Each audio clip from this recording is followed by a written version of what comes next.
the best-selling cigarette in the world, was originally designed for women. It had lipstick-proof filters, a gentle tagline, and ads featuring babies. Then one man got involved and rewrote what masculinity meant for an entire generation. Marlboro launched in 1924, not as a cowboy brand, but as a luxury cigarette for women. The tagline was mild as May.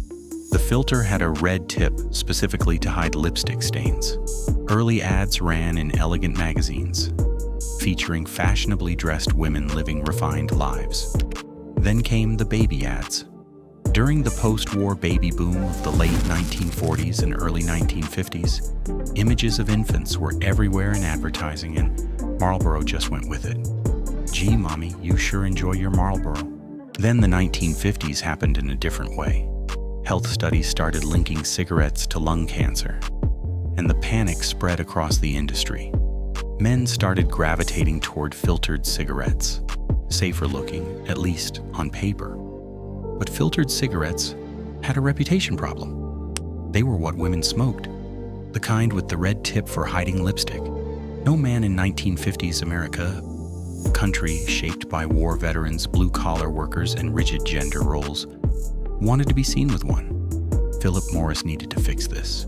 They called Leo Burnett, the same man who created Tony the Tiger, the Jolly Green Giant, the Pillsbury Doughboy, the guy who practically invented the modern brand character. His brief was simple and completely insane. Take a cigarette women and babies had been associated with for 30 years and make men want it. Burnett's solution was genius in its simplicity. Don't mention the filter. Don't talk about health. Don't acknowledge the brand's history at all.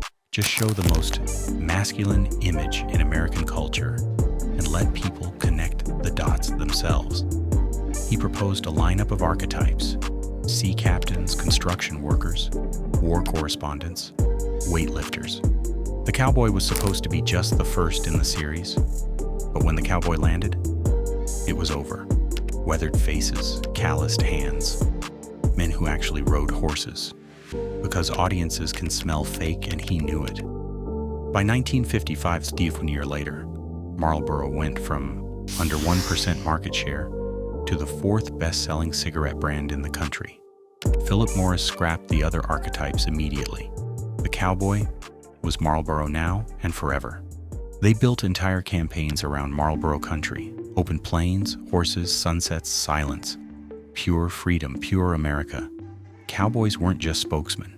They were the brand. When Congress banned cigarette ads from TV in 1971, they didn't stop. They just created their own sporting events: the Marlboro Grand Prix, the Marlboro Cup horse race, all televised, all a legal workaround to keep the logo on screen.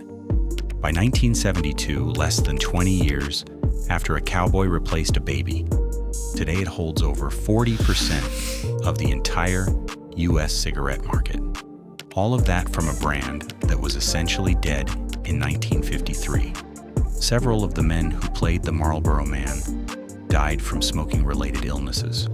The cowboys who sold the world on freedom and masculinity were killed by the product they made iconic. One sued Philip Morris before he died. His family continued the case after, that repositioned shame into pride for an entire generation of men. It eventually renamed itself Altria. Clean, corporate, forgettable. Nothing like Marlboro Country. Leo Burnett didn't change a cigarette. He changed what men believed about themselves when they held one.